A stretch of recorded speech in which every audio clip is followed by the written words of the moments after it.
안녕하세요. 저는 오늘 여러분들 모시고 여성 감독이 만들면 다른가? 라는 어마어마한 질문에 대한 대답을 살짝 찾아보려고 노력해보는 그런 시간을 준비한 손희정이라고 합니다. 반갑습니다. 처음에 인디스페이스에서 영화를 가지고 얘기를 좀 해보는 기획을 같이 해보자 라는 제안을 받았을 때 이야기를 해주셨던 기본 컨셉은 이거였어요. 한국 영화 중에 미개봉작, 그 극장에서 개봉하지 않은 영화들을 좀 상영을 하고 그 영화들에 대한 비평을 듣고 싶다, 비평을 나누고 싶다 이런 이야기를 하셨고, 그 제안을 받고 이제 좀 계속 생각을 했었던 거죠. 이 개봉작 중에 내가 비평가로서 이야기할 수 있는 작품이 뭐가 있을까? 그런 생각을 하고 있던 즈음에 뭐가 하나 공개가 되냐면 이런 작품이 넷플릭스에 곧 뜰 거다라는 이제 광고가 예고편이 공개가 되게 됩니다. 그래서 이걸 보면서 이 작품 자체를 봤다기보다는 이제 이지은이라는 배우를 중심에 놓고 4명의 다른 감독들이 모여서 이지은을 소재이자 주제로 하는 영화를 찍어서 넷플릭스에 뜬 옴니버스 영화거든요. 혹시 페르소나라는 영화 보신 분 계세요? 영화 많이 보시는 분들이 와 계시는군요. 그래서 그렇게 쓸 건데 그 4명의 감독이 누구였냐면 임필성, 이경미, 전고은, 김종관이었어요. 그래서 과연 어떤 작품이 나올까라고 하는 이제 궁금증을 가지고 있었고, 개인적으로 이지은이라는 배우는 꽤 뭐랄까요, 가능성이 있는 배우라고 생각하는데 좋은 작품을 아직까지 못 만난 것은 아닐까라는 생각도 있었고, 이 사람이 스크린에 나오면 어떻게 나올까가 궁금하기도 했고, 특히나 저는 이따가 확인하시겠지만 엄청난 이경미파인데 이경미와 만나면 어떻게 될까도 굉장히 궁금했었던 것 같아요. 보고 그런 생각이 들었다는 거예요. 4편의 영화, 이지은이라는 주인공을 다루고 4편의 영화가 등장했는데 어떤 작품이 남자 감독이 찍었고 지금 2명의 남자 감독과 2명의 여자 감독이 같이 등장을 한 작업이었는데, 같이 작업한 영화였는데 어느 작품이 사실은 어느 감독의 작품인지 모르는 상태로 트레일러를 봤어요. 근데 딱 정확하게 찍어낼 수 있더라고요. 2편의 남자 감독 작품과 2편의 여자 감독 작품. 그래서 여자 감독이 만들면 다르네라는 생각을 하게 되었습니다.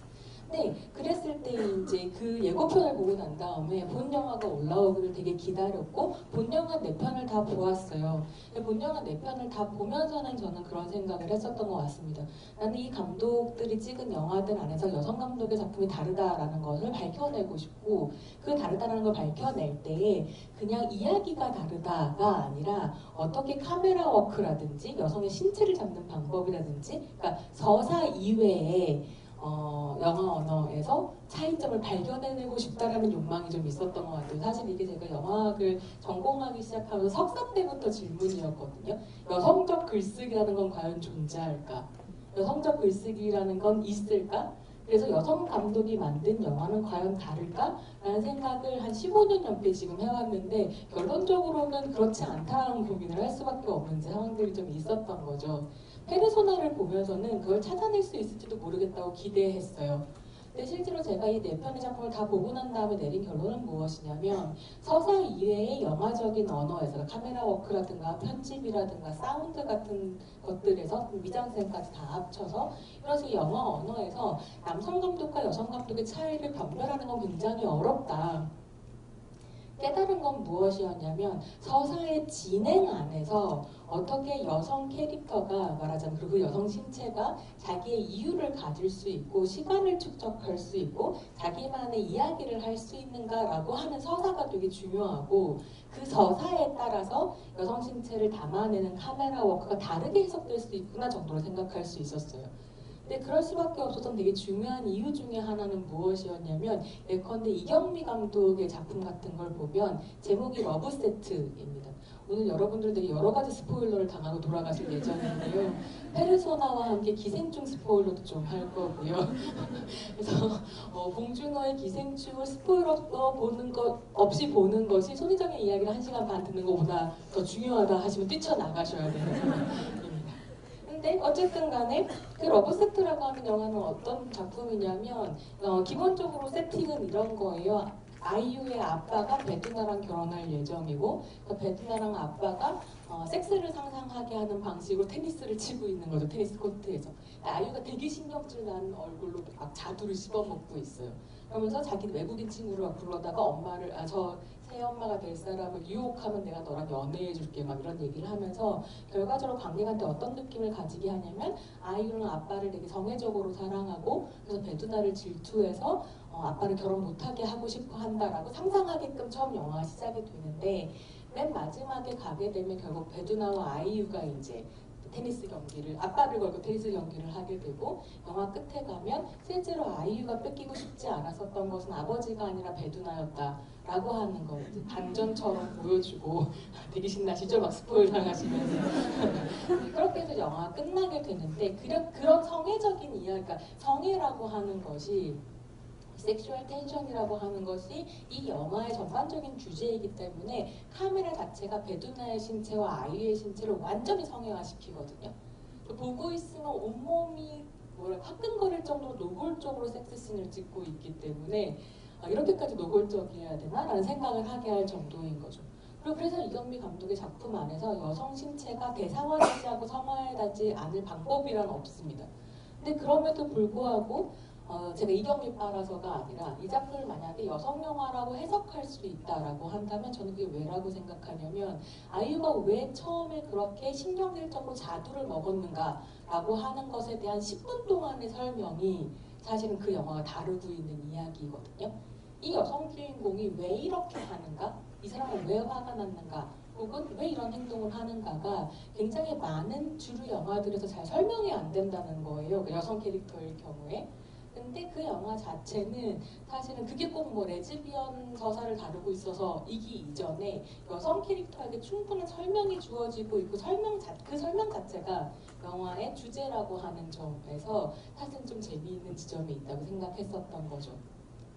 그리고 뭐 정거운 감독 영화는 너무 특이해가지고 보시면 또 다른 재미를 느끼실 수 있을 텐데 그렇게 생각했을 때 임필성 감독이나 김종관 감독의 작품 같은 경우에는 재미있는 지점이 분명히 있지만 핵심적으로 아이유라고 하는, 그러니까 이지은이란 배우를 본 게 아니라 아이유라고 하는 아이콘에 대한 자기의 환타지를 영화로 지금 만들고 있고 두 작품 다. 그래서 김종관 감독의 작품을 보면 팬픽인데 이런 생각이 들어요. 그래서 막 그 여자 주인공이 자살을 했고 이제 귀신이 되어서 남자 주인공의 꿈속에 등장하는 작품인데 이런 얘기를 해요. 너를 제외한 나를 아는 모든 사람들이 나를 외롭게 했어. 내가 죽었는데 너만은 아니야 이런 얘기를 하거든요. 근데 같이 본 친구랑 그런 얘기를 한 거죠. 이거는 팬이 듣고 싶어하는 말 아니냐? 그래서 뭐 이런 식으로 실제로는 그 여성 캐릭터의 이유나 역사를 쌓아주기보다는 어쨌거나 그 여성 신체를 비워서 자기가 원하는 어떤 이야기를 채워넣는다라고 하는 점에서 그리고 뭐 임필성 감독의 작품 같은 경우는 도저히 아이유가 왜 그렇게 행동하는지 전혀 설명이 되지 않거든요. 그래서 그런 식으로 신비화한다는 점에서 어쩌면 여성이 어떤 영화에서 저사성을 갖는다라고 하는 것에 대한 중요성을 좀 생각해 볼 수 있겠다라는 생각을 페르소나를 보면서 했었던 것 같아요. 그래서 이 정도에서 여자 감독이 만들면 다르네? 라고 생각을 하면서도 비평을 하는 사람이다 보니까 언제나 변증법적으로 사고하거든요. 이거네 했다가 아닌데 저거네 그렇지 이런 식으로 가는데 그러니까 그런 생각이 들었다는 거예요. 정말로 그럴까? 여자 감독이 만들면 다른가? 라는 질문을 좀 하게 됐고요. 그러면서 이제 기회를 주셨으니 그러면 몇 명의 이제 제가 작품을 보면 명백하게 여성 감독이라고 식별할 수 있는 작품들을 찍었었고 장편 데뷔를 했으며 그 작품들의, 그러니까 그 감독들의 어떤 필모그래피 안에서 명백하게 이건 누구의 영화처럼 보인다라는 인장을 발견할 수 있는 여성 감독 4명의 단편들을 좀 소개를 해야겠다라는 생각을 했습니다. 그랬을 때에 그 여성 감독들의 단편이라고 하는 건 또 한국 영화 단편 영화사를 쓸 수 있다고 한다면 절대로 빼고 쓸 수 없는 아주 인상적인 작품들을 만들었던 감독의 작품을 꼽게 되었던 거죠. 근데 여자 감독이 다른가라고 하는 질문 자체가 의미가 있는지는 사실 모르겠기는 하지만 이 질문이 어떤 질문이랑 또 만나게 되면 제가 의미가 있을 수 있겠다라고 생각을 했냐면 이 강의를 준비했었던 질문의 또 한 가지 그 이면에 놓여있는 질문이라고 할 수 있었을 텐데요. 도대체 여성 영화란 무엇인가 그렇다면 여성 서사란 무엇인가 라는 질문을 하게 됐었던 계기가 있었던 거죠. 물론 오랫동안 제가 영화 공부를 하면서 그 여성 영화란 무엇인가에 대해 큰 화두기는 했지만 최근에 저의 호기심을 매우 자극했었던 것은 트위터에서 발견한 짤 하나였습니다. 네.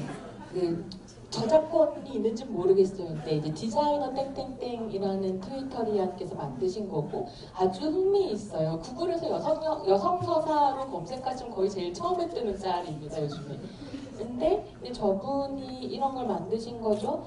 여성 영화의 알탕 영화에서부터 페미니즘 영화까지 스펙트럼을 직선 스펙트럼을 그으셨고 거기에서 이렇게 규정을 하고 계세요. 알탕 영화에는 자지만 나오고 여기 쓰셨으니까 제가 써도 되는 편인지 모르겠는데 나오고 여자는 시체로만 나오고 모든 여자가 성녀이거나 창녀이고 성상품화가 되어 있고 여자 분량이 없는 영화는 보면 안 되는 영화 에서부터 시작해서 준 여성 서사, 페미니즘까지 있는데 페미니즘 같은 경우, 그러니까 준 여성 성화를 보시면 이런 거 재미있어요. 영화의 끝에 혐애나 혐혼을 안 한다라고 되어 혐애나 혐혼을 안 한다라고 되어 있는데 이게 요즘 이제 탈성의 논쟁 안에서 나오는 이야기거든요. 이성의 연애나 이성의 결혼을 하지 않아야 그나마 준 여성 서사가 될 수 있다라는 이야기를 하고 있는 것이고. 맨 마지막에 이제 페미니즘 영화로 가게 되면 여자가 꾸민 노동을 안 하고 페미니즘 메시지를 전달을 하거나 주제가 페미니즘이거나 실화 바탕의 다큐멘터리일 경우에는 페미니즘이고 무조건 보고 논문을 써야 한다. 그래서 규정을 해놓으신 거죠. 그랬을 때 이것도 사실은 명쾌해 보이지만 한편으로는 아주 논쟁적일 수 있는 게 무엇이 페미니즘인가를 둘러싼 논쟁은 거의 피 터지게 싸우는 장이기도 하고 어떤 사람한테는 페미니즘이라는 게 말하자면 탈혼이거나 탈코르셋이거나 혹은 혐애를 하지 않는 것일 수 있지만 어떤 사람한테는 내가 입고 싶은 대로 입을 수 있는 것 혹은 내가 원하는 결혼 생활을 만들어가는 어떤 과정 같은 것들이 페미니즘이 될 수도 있기 때문에 사실은 저것 자체는 엄청나게 논쟁적이고 그런 이제 부분들이 놓여 있었다라는 거예요. 근데 실제로 이런 식의 고민이라고 하는 것은 어떤 부분이 있냐면 신의 페미니즘의 역사가 서구에서 시작했다라고 했을 때 70년대 초반에 일기 신의 페미니즘으로 이야기되는 담론들 하면서 사실 이런 논의들에 대해 고민이 많이 됐었거든요. 여자가 영화 안에서 성녀 혹은 창녀라는 이쁨법, 스테레오타입 안에서 그려지는 것에 대한 비판 그리고 수동적인 모습으로 그려지거나 아니면 이성의 궤적 위에 올려져 있으면서 성애화되기만 하거나 뭐 이런 식의 이런 문제적인 여성 제형들을 비판하면서 아주 이상적인 좋은 여자가 그려지도록 영화에서 노력해야 돼라는 이야기를 70년대 신의 페미니즘이 사실 했었고 이 페미니즘 논의가 반박되면서 사실은 2010년대까지 와온 어떤 신의 페미니즘 역사가 있었던 거죠. 근데 저한테 이 짤은 굉장히 흥미로우면서도 동시에 어떤 고민을 하게 되냐면 벡델 테스트라고 하는 것이 이름 가진 여자가 둘 나와서 둘이 대화를 나누는데 두 사람의 대화가 남자에 대한 것이 아닌가? 라는 이 세 가지 조항을 따져보는 벡델 테스트가 여성 영화를 이야기할 수 있는 거의 뭐라게 절대반지 같은 테스트가 되어버린 이 시대에 근데 이때 이 되어버린이라고 이야기하는 것은 페미니즘 비평의 납작함 때문일 수도 있지만 한편으로는 너무 한국 영화의 현실이 다양한 비판을 불가능하게 하는 현실이라고 하는 어떤 깨달음 안에서 그런 상황들 속에서 도대체 신의 페미니즘의 역사라고 하는 건 어떻게 이야기할 수 있을까라는 곤란 같은 것들을 이 짤에서 봤었던 것 같습니다. 그런 고민들을 좀 했었는데요. 그래서 이 짤을 보면서 이야기를 시작하고 싶었던 것은 이런 거였던 거죠. 신의 페미니즘이 얼마나 많은 이야기를 실제는 70년대 이후에 계속 해왔는가, 어떤 궤적들을 겪었는가라고 하면 이 사진 하나에서 모든 이야기를 좀 할 수 있는 부분들이 있거든요. 로베르 두아노의 삐뚤어진 시선이라고 하는 사진인데요. 신의 페미니스트들이 굉장히 좋아했던 사진이었습니다. 왜냐하면 이 사진 한 장이 어떻게 남성 중심적인 영화 혹은 가부장제에서 만들어지는 영화가 여성의 여러 가지 것들을 박탈해 가는가를 함께 보여주는 사진이었기 때문이죠. 어떤 것들이 눈에 들어오세요?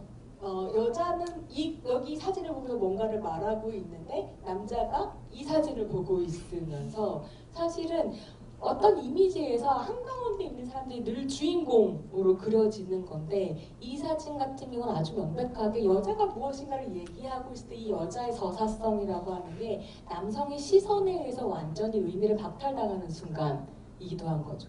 근데 남성은 그때 뭘 보고 있는가라고 하면 여성의 성애화된 이미지를 보고 있다라는 걸 보여주는 내용과 한 장의 사진이기도 합니다.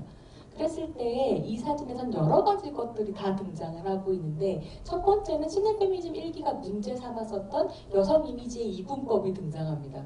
성애화되는 여성 신체와 그렇지 못한 여성 신체이기도 하고 사랑받을 만한 여성 신체와 그렇지 않은 여성 신체가 한꺼번에 등장함으로써 이 이분법 안에 갇힌 여성의 이미지를 넘어선 어떤 이미지를 어떻게 만들 것인가를 이야기했었던 이제 시네페미니즘 1기의 문제의식이 드러나고요. 근데 문제는 뭐였냐면 시네페미니즘 1기가 얘기했었던 그럼 지금 영화, 주류 영화에서 다루고 있는 여성의 이미지라고 하는 건 왜곡된 여성상이고 진짜 여자 이미지 아니야. 너네 진짜 여자 이미지를 만들자라고 이야기할 때 시네페미니즘 2기를 열었던 사람들이 좀 질문을 하게 됐었다는 거예요. 진짜 여자 이미지 뭘까? 그래서 아까 글자에서 보셨었던 것처럼 탈코하고 꾸밈노동하지 않고 투블럭을 하면서 이성의 연애를 하지 않는 여자는 그럼 진짜 여성의 이미지인가? 같은 것들을 질문하게 되는 어떤 지점들이 있었던 거죠. 그러니까 시네피니즘 2기의 사람들은 그렇게 질문했어요. 그래서 여자들은 그러면 진짜 여자 이미지를 보면 바로 알아볼 수라도 있다는 거야? 라는 질문을 하게 됐었던 거죠. 그래서 시네피니즘 2기가 문제 삼았던 건 뭐냐면 바로 이 메커니즘 자체였습니다. 여자가 어떤 식으로 그려지는가 보다 더 중요한 건 영화라는 것 자체가 어떻게 시선의 주인공을 남성으로 설정하고 그 남성만을 시선의 주체로 길러내는가에 대한 문제의식을 가지게 되었고 그래서 이 시선을 비틀어야 된다라는 이야기를 하게 됐었던 거죠. 근데 또 문제는 이거였어요. 모든 주류 영화들이 결국 그래서 관객을 남성으로 설정하고 있고 여자 관객들조차 극장에 들어와서 스크린에 펼쳐지고 있는 어떤 이미지 속에서 여성들을 대상화하면서 남성화된 상태로 영화를 보고 나간다라고 이기 페미니스트들이 얘기했다는 거예요. 그 질문에서 뭐 어떤 문제가 드러나게 되냐면 뭐야 관객들은 다 멍청이야? 똑같은 생각을 하고 나간다고? 그래서 그럼 여자 관객의 쾌락은 어떻게 설명할 건데? 라는 질문을 하게 되는 거죠. 그래서 우리는 극장에 들어올 때는 갑자기 남자가 됐다가 극장 밖에 나가면 갑자기 시선의 대상이 된다고? 이런 여러 가지 질문들이 등장할 수 있었겠죠. 그래서 그 다음부터는 어떤 질문이 나오게 되냐면 여성 관객들이 다양한 해석을 할 수 있다라는 이야기들이 등장하게 돼요. 그럼 예컨대 이런 거죠. 이 사진 한 장을 딱 띄워주면 어떤 사람은 역시 그렇지 시각적 쾌락이란 벗은 여자를 보는 거지 라고 생각하면서 이 남자한테 동일시를 하고 갈 수도 있지만 이미 이 안에 있는 여러분들께서는 여러 가지 생각을 하실 수 있다는 거예요. 왜 저 남자는 저걸 보고 있어 이런 생각을 하실 수도 있고 어떤 여성은 아주 빠르게 이 신체를 보면서 이 신체에 대한 쾌락을 느낄 수도 있고 그런 의미에서 저 남성과 동일시를 할 수도 있고 근데 그 여성의 성적 지향은 어쩌면 우리가 흔히 이야기하는 어떤 주류적인 성적 지향이 아닌 것일 수도 있고 굉장히 많은 해석들이 가능하다는 거예요. 그리고 어떤 여성은 이 여성에게 여전히 주목하면서 저 여자가 했지만 들리지 않았던 그 이야기는 과연 무엇이었을까를 궁금해할 수도 있고 말이죠. 그래서 오히려 어떻게 보면 관객성이 더 중요하고 적극적인 해석이라고 하는 게 여성 영화의 의미를 만들 수도 있다라고 하는 시네페미니즘 3기의 목소리들이 등장하게 됩니다. 그리고 이제는 4기라고 분류되지는 않지만 또 한편으로는 아예 얘기가 되지 않았던 이 사람들에게 질문을 가지는 어떤 식의 답변 같은 것들도 등장할 수 있었던 거죠. 그래서 이런 식으로 보자면 시네페미니즘에서는 지난 한 40년, 50년 동안 되게 여러 가지 의미에서 여성 영화란 무엇인가를 탐구해오기는 했었던 것 같아요. 여성의 긍정적인 이미지를 지향해야 된다라고 얘기하는 사람들도 있었고 그러니까 저 시선이라고 하는 권력구조, 제한 작동의 메커니즘을 뒤집어야 된다라고 얘기하면서 그러면 주류 영화를 만들기보다는 아예 아방가르드 영화를 만들어야 된다라고 얘기하는 사람들도 있었어요. 예컨대 브레이트의 소격 효과와 고다르가 얘기했던 형식주의 모더니즘 영화들이 할 수 있는 어떤 정치적 가능성 같은 것들에 대해서 생각하면서 우리가 봉합되어 들어가서 지금 컷이 넘어가는지 어쩌는지 모르고 즐기는 이런 영화들은 어쨌거나 남성 중심적인 시간 메커니즘을 강화할 수밖에 없으니까 아싸리 너무 지루한 나머지 스크린과 나 사이의 간극을 엄청나게 만들어서 이 간격에 대해서 사유하게 만드는 실험 영화들, 그러니까 형식적인 실험들을 해야 된다라고 얘기하는 사람들이 70년대 중후반에 등장하게 되죠. 어떻게 보면 시네페미니즘 내에서의 아방가르드 실천, 혹은 모더니즘 영화의 실천이었다고 할 수 있을 텐데 지금 돌이켜 생각해보면 여전히 그런 실천들을 열심히 하고 있는 아티스트들도 있지만 대중담론의 장 안에서는 이 담론은 좀 힘을 잃은 상태인 것 같긴 해요. 왜냐면 아방가르드 영화라고 하는 것이 대중들을 설득하기는 좀 어려운 지점들이 있고 또 한편으로 3기 이제 시네 페미니스트들이 그런 얘기를 했었던 거죠. 한 번도 여성에게 쾌락이라는 것이 허락된 적이 없었는데 가져보지도 못한 쾌락을 부정하라고 하면 도대체 어떡하라는 거냐. 그래서 주류 영화 안에서 여성의 쾌락을 탐구하는 방식으로 사실 우리는 여성 영화를 만들어야 된다라는 이야기가 지금에 와서는 훨씬 더 힘을 얻고 있는 중인 것 같기는 합니다. 그러면서 세 번째로 이제 여성 관객성에 기대기 시작하니까 예컨대 스크린에서 여성 신체를 보고 그 여성 신체를 성애화하고 대상화하는 것은 말하자면 남성적인 시선이다라고 이야기해버리면 이 담론 안에서 완벽하게 지워지는 건 누구였을까요? 그 여성 신체를 성애화할 수 있는 것에서 성애화하는 것에서 쾌락을 느끼는 레즈비언 관객성이라고 하는 건 싹 다 지워져 버리는 거죠.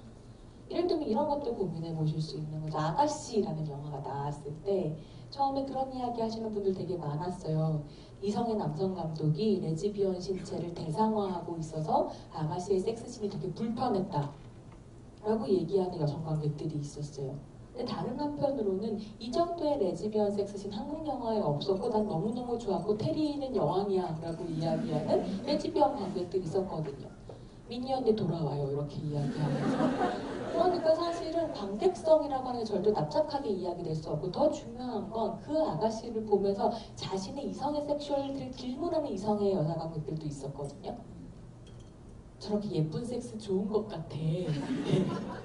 물론 이제 퀴어 비평가들은 그런 이야기를 했죠. 레즈비언 관계라는 게 저렇게 유토피아적으로 평등한 관계가 아닌데 가부장자 싸우는 레즈비언은 무슨 여신이냐 막 이러면서 또 이런 이야기를 하면서 그러니까 레즈비언 섹슈얼리티에 대한 물신화라는 점에서 비판을 하긴 했지만 카메라가 그 여성 신체를 성애화한 것 자체가 문제인가에 대한 질문을 좀 다시 해보게 되는 것이 관객성의 얘기였고 오늘 이야기의 끝에는 소수 영화로서의 그런 여성 영화가 이제 저게 요즘에 최근에 나오고 있는 이야기인데요.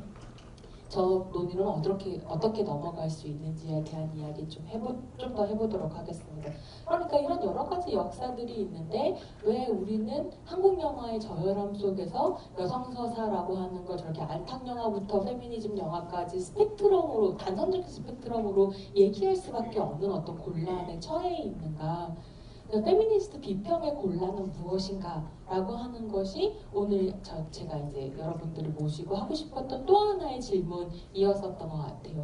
여성 감독 작품에 대해서 이야기를 함과 동시에 페미니스트 비평 자체에 대해서 함께 고민해보고 싶다 하는 게 이 자리에 이제 기획이었었던 거죠.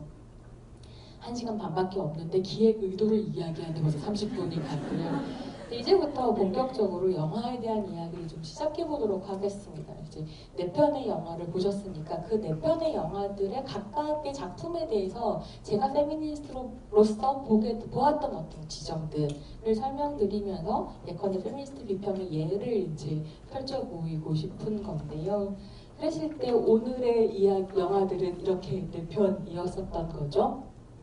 이경미 감독, 비밀은 없다의 이경미 감독의 단편이었던 잘돼가 무엇이든, 소공라 감독이었던 전고은 감독의 단편이었던 사랑은 내게 너무 써, 우리들의 윤가은 감독의 이름을 전 세계에 알렸었던 작품이 콩나물. 콩나물 같은 경우에는 베를린 영화제에서 어린이 영화제의 최우수 단편상 받았었던 작품이거든요. 그리고 제가 너무너무 좋아하는 작품이에요. 그 작품부터 오늘 얘기를 시작하긴 할 텐데, 콩나물, 그리고 영주의 감독인 차성덕 감독의 사라진 밤이라고 하는 이제 네 작품들을 이야기를 좀 할 거고요. 거기에 더불어서 오늘 시간상 뺐던 한 편이 있었어요. 그게 뭐였냐면 도희야의 정주리 감독의 단편인 10일이라는 영화가 있었습니다. 근데 꼭 10일은 보신 분 있으세요?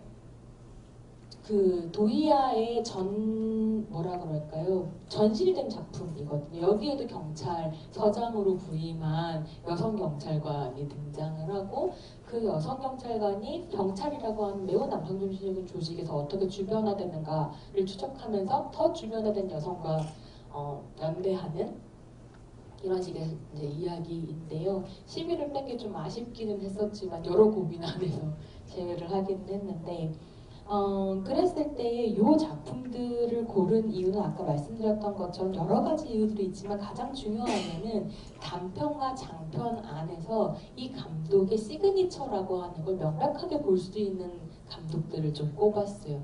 그건 무슨 말이냐고 한다면 이 사람들의 작가론이 가능하다라는 의미입니다.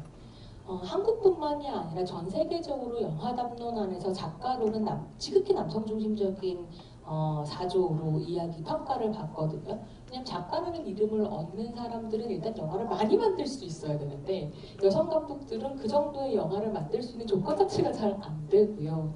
만들어봤자 매우 사소화되어 평가되었기 때문에 작가라는 이름을 얻을 수 있는 여성 감독이 많지도 않았던 부분들이 있는 거죠. 그리고 이제 한국에서 여성 작가론을 쓸 수 있다라고 하면 이 사람들의 필모가 쌓여가면서 가능해지지 않겠는가라는 생각을 좀 하게 되는 부분들이 있고, 그것의 의미가 또 하나 무엇이냐면 이런 것들이 있어요. 그러니까 이 감독들, 특히 이경미 감독은 이제 완전히 상업영화에 안착한 감독이지만 나머지 감독들도 점점 더 아마 예산의 규모나 배급의 규모들을 넓혀가는 작업들을 할 수도 있을 텐데, 윤가은 감독님은 어떠실지 잘 모르겠기는 하지만 그런 작업들을 하게 될 때에 이걸 보는 게 되게 재미있을 것 같아요. 완전히 상업화된 시스템 안에서 여성 감독이 작가로서 자기의 인장을 어떻게 계속 남겨갈 수 있을 것인가. 그래서 그냥 관객의 지갑을 노리는 것이 모든 목표인 상업영화 안에서 어떤 전복이 가능할 것인가, 이런 것들이. 그런 생각을 하면서 사실 기생충에 대한 생각도 되게 많이 했었던 것 같아요. 그러니까 천만 영화 이제 2편 가진 작가 감독이 되게 생겼거든요. 봉준호 감독. 괴물이랑 기생충 천만 갈 것 같죠. 근데 이 사람이 정말로 잘하는 건 뭐냐면 장르라고 하는 보편적인 형식 안에서, 소위 보편적이라고 얘기된 형식 안에서 한국적인 현실을 비판하는 아주 사회 비판적이고 좀 낡은 표현대로 하자면 빨갱이 감독인 거거든요. 근데 어떻게 그렇게까지 전폭적인 이야기를 하면서 천만 관객에게 설득력을 가지는가 같은 것들이 사실은 봉준호 감독이 굉장히 큰 칭찬을 받는 이유이기도 하잖아요. 그랬을 때 그런 장르 영화 안에서 활동하는 작가라고 할 수 있다면 이 여성 감독들은 어떤 작가가 될 수 있을까 같은 것들을 좀 얘기해보고 싶은 부분들이 있었습니다. 그랬을 때 이제 이야기를 해보자면 윤가은 감독의 콩나물부터 가볼게요. 영화 어떠셨어요? 이 영화 제일 기분 좋으셨죠? 네, 제일 처음에 배치했어요. 기분 좋게 시작하시라고. 네, 그 다음부터 다 너무 우울해가지고. 하지만 마지막에 이경미 감독 영화를 배치함으로써 저를 만나실 때는 화가 덜 난 상태가 되어서 가져왔는데요. 콩나물은 어떤 점이 좀 인상적이셨나요? 엑스트라 여자분이 나오실 때마다 안도하셨다. 네. 실제로 이 영화에서 그렇게 엑스트라가 여자분들이 많이 나오는 이유는 뭐냐면 이게 생활 공간이기 때문이에요. 제가 여성 영화에서 좋아하는 부분 중에 하나가 뭐냐면 일상과 생활을 가능하게 하는 노동을 누가 하고 있는가를 보여주는 작품들이 꽤 많이 있거든요. 그래서 제사라고 하는 매우 가부장제적인 의례를 준비할 때 모든 여성들이 모여가지고 서로 상부상조하면서 음식을 준비하고 이 음식을 준비하는 와중에 뭔가 빠진 것을 이 아이가 이제 사러 가는 이야기인 거잖아요. 콩나물을 사러 가는 이야기고 되게 기묘하게 여성 캐릭터가 나올 때마다 안심한다는 건 전 핵심인 것 같거든요. 그건 무슨 말이냐면 실제로 가부장제 사회의 재현 관습 안에서 소녀에게 이런 종류의 모험이 허락되어 있는가를 생각하게 해요. 왜냐하면 소녀는 모험을 떠나면 반드시 사고를 당하게 되어 있는 것이 우리의 상상력이거든요. 상상력이 우리를 제약한다라고 하면 그 상상력을 뒤집어내는 것이 저는 콩나물의 되게 중요한 부분이었다고 생각하거든요. 그랬을 때 저도 페미니스트로서 오래 영화를 보면서 그런 것에 학습을 받았지만 여자가 혼자 여행을 하거나 예컨대 와일드나 콩나물에서 저처럼 소녀가 혼자 다니면 누군가를 만나서 큰일을 당할까 봐 불안불안하게 됩니다. 근데 실제로 이렇게 불안불안한 것이 현실인지 아니면 불안불안하게 느끼게 함으로써 모험을 막는 상상력의 문제인지를 질문해야 할 때 콩나물 같은 경우는 어쩌면 그건 현실이 아닐지도 몰라라는 이야기를 해주는 부분이 있다라는 거죠. 카메라의 높이가 약간 어린 아이의 시선을 반영하는 듯한 느낌이 들어서 되게 새로웠던 것 같아요. 저는 정말 윤가원 감독님의 반드시 이야기되어야 될 엄청난 자질이라고 생각해요. 우리들도 그렇고, 네, 콩나물에서도 그렇고 정확하게 그러니까 우리가 그러니까 영화를 만들고 있는 감독과 눈높이가 다른 사람들과 소통하는 법을 알고 있는 사람이라는 생각을 계속하게 되거든요. 그런 놀라운 지점들이 있죠. 아이가 원피스를 입었는데 그게 되게 하늘하늘하고 좀 짧은데 뭔가 성애적으로 안 느껴지는 것들이 저는 되게 좋았었어요. 아, 네. 그것도 좀 깜짝 놀랄 이야기이긴 한데요. 그러니까 사실은 그렇죠. 많은 영화들에서 그냥 소녀가 원피스를 입고 있어도 성애화시키는 방식으로 카메라를 작동하는 부분이 있죠. 그러니까 카메라가 소녀의 눈높이에 맞춰져 있기 때문에 소녀의 신체에 대한 성애화라고 하는 것이 불가능하게 되는 이런 식의 언어들을 가지고 있거든요. 네, 그랬을 때 이 작품에서 저한테 정말로 재미있었던 것은 무엇이냐면 이런 부분이었습니다. 실제로 주류 영화라고 이야기되는 많은 상업 영화들 그리고 여성 주인공이 아닌 남성 주인공 영화들의 주제는 무엇이냐면 남아가 어떻게 거세공포라고 하는 것을 극복하면서 아버지로 성장하는가에 대한 성장감이거든요. 그 성장에 성공하거나 실패하거나 하는 이야기가 대체의 이야기입니다. 이런 것들 영화 비평에서는 오이디푸스 컴플렉스의 궤적을 따라가고 있는 남성 서사라고 이야기를 하는데 이 남성 서사의 되게 핵심은 정신분석이고 이런 거 다 빼가지고 핵심적인 이야기를 말씀드리자면 그 영화들이 하고 있는 건 뭐냐면 남자들은 시간을 살고 그 시간에서 자기 이야기를 축적하고 그 이야기 속에서 자기만의 모험을 하게 되고 그 모험을 통해서 드디어 성장해내거나 혹은 성장하지 못한다는 이야기를 하고 있거든요. 근데 그런 이야기를 할 때 여성의 자리는 어디인가 하면 여성은 남성과 함께 시간을 살지 못하는 경우들이 대부분입니다. 농담처럼 얘기하는데 남자는 배 여자는 항구 이런 노래 있잖아요. 그러니까 남자는 언제나 시간 속에서 모험을 하고 떠나갔다가 돌아오는 존재라고 할 때 여성은 공간에 한정되어서 그 공간을 사는 거죠. 그래서 많은 경우에 이제 전통 같은 것들 여성들이 살아내는 이런 식의 이제 설정들이 들어가게 되는데요. 중요한 건 뭐냐면 이 지점이에요. 남성들은 시간을 살아서 시간 속에 쌓여진 이야기 속에서 어디론가 갈 수 있다라고 하면 아주 정확하게 시간 속에서 축적된 이야기라고 하는 것이 사실 역사거든요. 그럼 역사의 주인공이자 역사의 주체는 누가 될 수 있는가라고 하면 그것은 언제나 남성이라고 하는 상상력이 있었다는 거죠. 그래서 콩나물 같은 영화, 이 영화를 봤을 때 저에게 되게 재미있었던 건 이런 거였던 것 같아요. 과연 대중문화의 상상력에서 혹은 문화의 상상력에서 여자아이에게 모험이 허락되는가를 질문해보면 자기만의 모험을 떠난 여자의 이야기가 그렇게 많지 않다는 거예요. 근데 이 영화에서는 여자아이가 기꺼이 모험을 떠나죠. 그리고 계속 실패합니다. 하지만 또 도전하고요. 그랬을 때 재미있는 건 이런 거였던 것 같아요. 위기에 처할 때마다 어떻게 재기를 발휘하는가. 실제로 제기라고 하는 것도 여성의 것으로 잘 이야기가 되지 않거든요. 근데 뭐 택배 아저씨를 만나면 엄마 이렇게 부르면서 뛰어간다든지 아니면 이렇게 강아지를 만났을 때 롤케이크를 준다든지 이런 식의 재기를 발휘하면서 그 미션들을 컴플리트 해가고 근데 정말로 재밌었던 건 좀 그거였던 것 같아요. 시장까지 도달했을 때 뭘 사러 왔는지 잊어버렸다는 거. 근데 저는 이게 윤가은 감독이 의도하셨을지 안 하셨을지 모르겠지만 귀신 같은 부분이라고 생각했어요. 그 모험에 성공하느냐는 중요하지 않다는 거죠. 모험을 해냈다라고 하는 것 안에서 이미 이 친구의 시간은 쌓인 거죠. 근데 김수환 배우인데요. 신과 함께해서 그 사탕 먹는 지옥신으로 나오기도 쿠남도의 딸이기도 하고 기가 막힌 배우이기도 한데 그 배우의 연기력을 끌어내는 것도 사실 그런 식의 이제 상상력 안에서 가능하지 않았을까 싶은 거죠. 그런 생각 속에서 우리들을 보면 그런 이야기였던 것 같아요. 시간 속에 쌓이는 여자의 이야기를 보여주고 있다라는 점이고 여성들의 성장담을 다루고 있다는 거죠. 근데 되게 중요한 건 여기에서 이것들이 재미있는데 여자아이들이 나와서 여자들의 시간을 쌓아가고 그렇게 성장해가는 이야기 우리들은 보셨어요? 사실 우리들이야말로 기생충보다 더 스포일러를 당하면 안 되는 작품이에요. 진짜 놀라운 철학과 지혜를 담고 있는 영화거든요. 맨 마지막에 남동생의 한마디. 근데 그 남동생의 한마디를 통해서 근데 보통 영화들을 보시면요 그런 식의 지혜나 해안을 담은 말은 여자들이 보통 남자들한테 해줘요.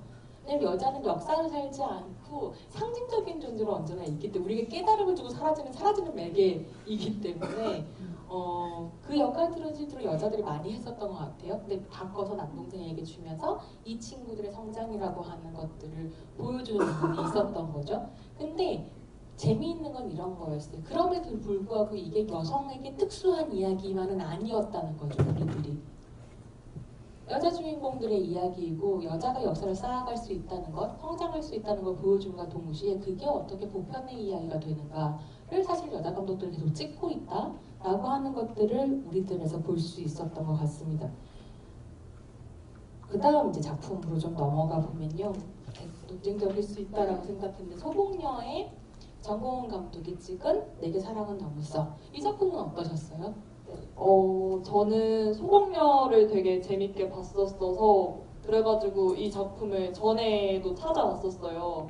근데 딱 봤을 때 느껴진 게 소공녀에서 사람들이 막 제일 많이 웃었던 부분이 섹스씬이었다고 생각하거든요. 네네. 그래서 여기서는 아예 섹스가 주제잖아요. 근데 섹스를 그려내는 방식이 엄청 흥미롭다고 생각을 했어요. 그러니까 되게 이거를 남자 감독, 여자 감독으로 퉁을 칠 수는 없는데 남자 감독들이 그리는 첫 섹스는 굉장히 정복하고 행복하고 막 그렇잖아요. 근데 여기서는 진짜 아픈 거에 엄청 초점을 두기도 하고 결국에는 감정의 교류를 나눌 수 있기 때문에 여자는 첫 섹스에 반응을 하는 거고 근데 뭔가 되게 결국에는 강간까지 가게 되는데 그 상태에서 뭔가 남성 영화라면은 또 그거를 내가 지켜주지 못해서 너무 마음이 아프다 하면서 그걸로 30분 할 수 있잖아요.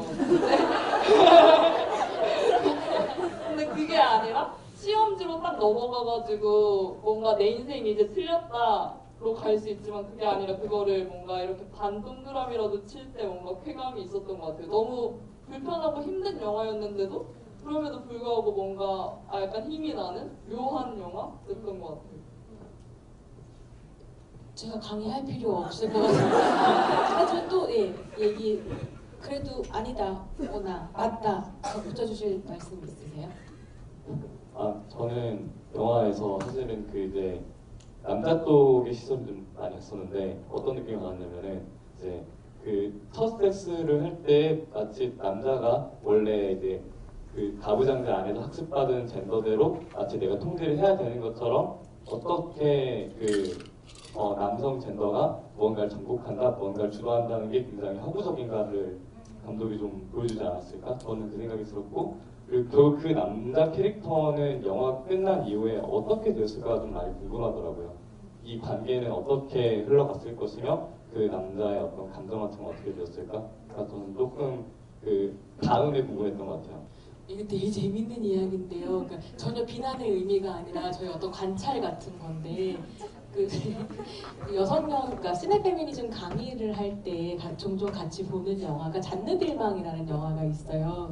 3시간짜리 영화인데 집에서 계속 이제 가사노동, 시네페미니즘 완전히 페미니스트 영화의 고전으로 이야기된 작품인데 계속 여성이 이제 집에서 가사노동하고 근데 남편이 죽었고 아들을 먹여 살려 해서 집에서 또 이제 성판매도 하고 이런 이야기들이 펼쳐지는 영화거든요. 그래서 가사노동을 막 감자 깎는 걸 막 15분씩 보여줘요. 그러면서 이때까지 카메라가 가지 않았었던 가사노동의 영역에 카메라를 돌리고 그게 이제 70년대 레디컬 페미니즘 안에서 나온 거기 때문에 어떻게 가정주부의 성생활과 성노동 혹은 성판매라고 하는 게 구분되지 않는가라고 하는 것도 이제 급진적으로 보여주는 어떤 작품이거든요. 샹달의 거만의 작품인데 이 작품을 수업 시간 이제 같이 보고 이야기를 나누는데 그 수업에서 15명이 있으면 14명이 여자분이었고 한 분이 50대 남자분이었어요.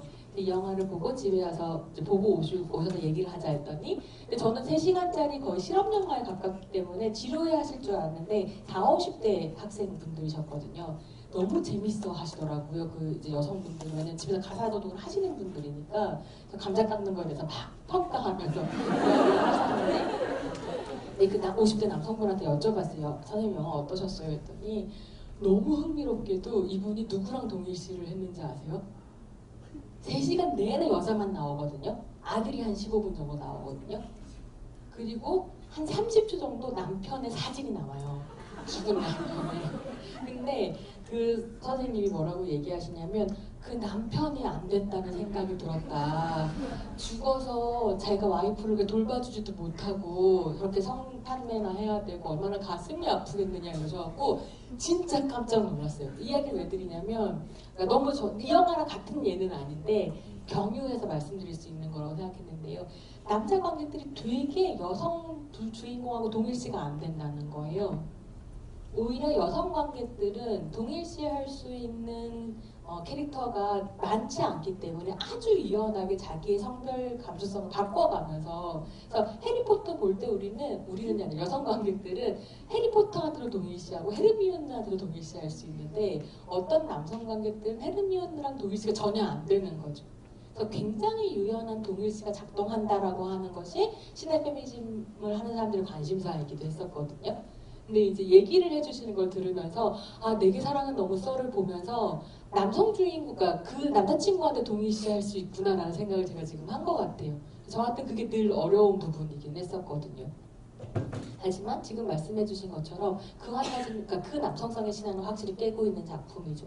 남성은 가해자 아니면 영웅이라고 하는 이분법적인 도식이라고 하는 걸 깨버리는 지점들이 있고 동시에 가해와 피해가 아주 묘하게 섞여 있는 부분들도 있는 작품이기도 하고 아까 말씀하신 것처럼 어떤 남성 감독의 판타지 안에서 여자는 첫 경험이고 뭐가 그냥 손가락만 건드려도 자지러지는 이런 식의 재현 속에서 사실 첫 경험이라는 건 그런 식으로 경험되지 않는다라는 이야기를 하고 있기도 하죠.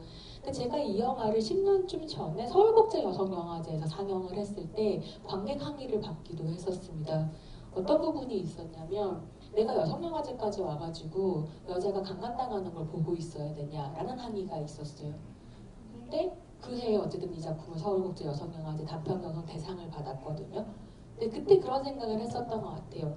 폭력을 그리는 것에 대해서 굉장히 조심할 필요가 있고 윤리적인 고민을 저는 해야 된다고 생각하지만 그렇다고 해서 폭력을 그리지 못할까? 라는 질문을 하게 됐었던 것 같고 그랬을 때 성적인 폭력을 비롯한 다양한 폭력을 그리게 될 때 그 폭력을 가능하게 하는 문화에 복무하는 형태로 그리는가 아니면 그 문화의 일부, 그 신화가 되지 않는 방식으로 폭력을 그리는가 즉 어떻게 그리는가 굉장히 중요하다라는 생각을 했었던 거죠.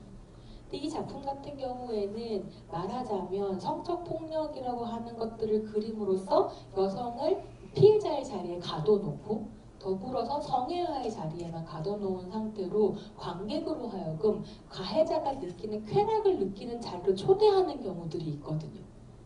강간이라는 폭력을 그리는데 이 폭력의 끔찍함에 대해서 이야기하는 것이 아니라 이 폭력이 숨기고 있는 쾌락을 선사하는 경우들이 있다는 거예요. 사실 봉준호 감독의 살인의 추억이 그런 의미에서 많은 비판을 받았었던 작품이었거든요.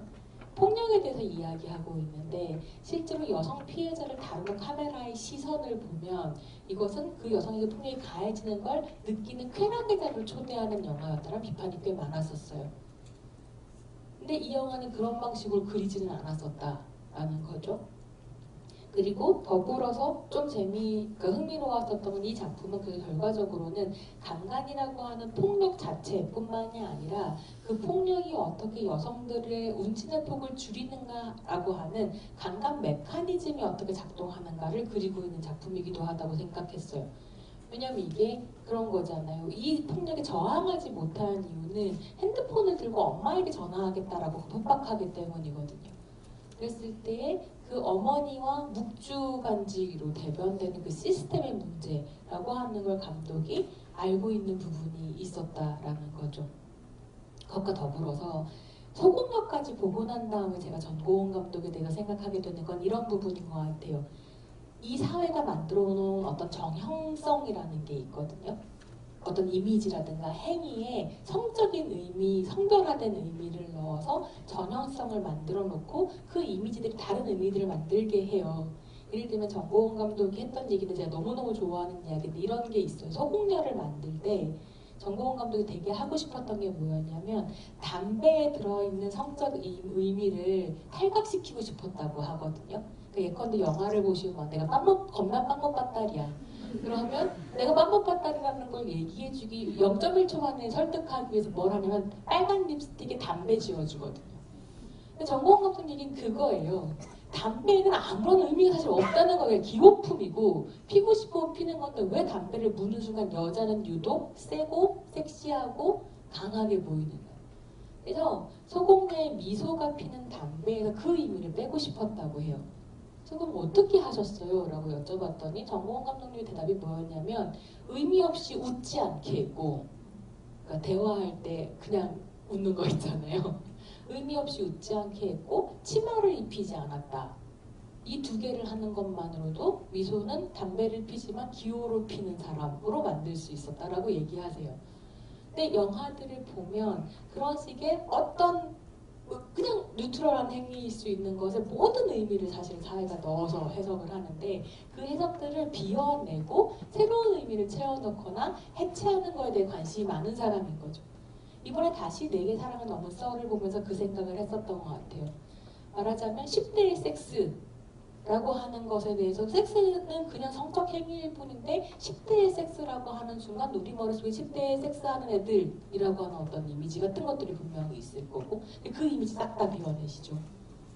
거기에 강간당할 만한 것들이라고 하는 가부장제 사회의 어떤 이미지까지 싹 다 비워내면서 실제로 강간당할 만한 사람이 있는 것이 아니라 강간당하게 된 여성으로 하여금 강간당할 수밖에 없게 만드는 구조가 있다라는 이야기를 할 때 이 이제 캐릭터가 가지고 있는 이미지라고 하는 것들이 그런 이전에 있던 정형성을 뒤틀어버리는 이미지들이 있었던 거죠.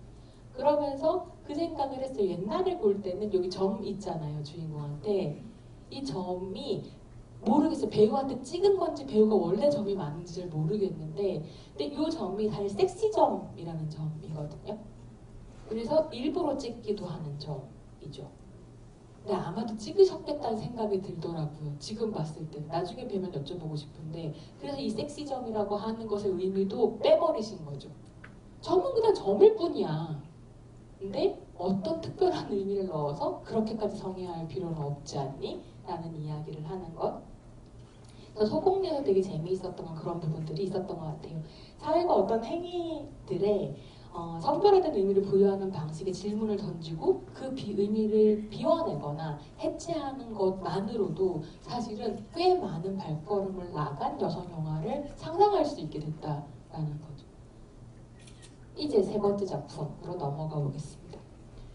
네, 영주의 차성동 감독님이 만드신 사라진 밤. 이 작품은 어떠셨어요?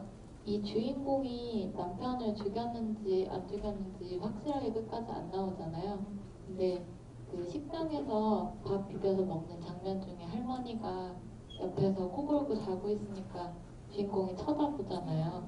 근데 그 시선 하나만으로도 이전까지는 굉장히 무기력해 보여서 절대 남편을 안 죽였을 수도 있겠다 약간 그런 생각을 했는데 그 계속 쳐다보면서 확대되는 그 장면 하나만으로 엄청난 긴장감을 줘가지고 되게 좋았던 것 같습니다. 작품에서 긴장감을 만들어내는 파워가 어마어마했고 사실은 그런 평가를 받기도 해서 저는 그런 평가를 늘 질문하고 싶은데 남성 감독이 찍은 줄 알았다 라는 이야기를 들은 작품이기도 하거든요. 근데 저는 이 영화야말로 여자 감독이 아니었으면 못 찍었을 거다 이런 생각을 하기는 했었는데 근데 그 장면을 보는 순간 우리는 알 수 있죠. 1순위 아주머니께서 하신 일이구나 라는 생각을 하게 됩니다.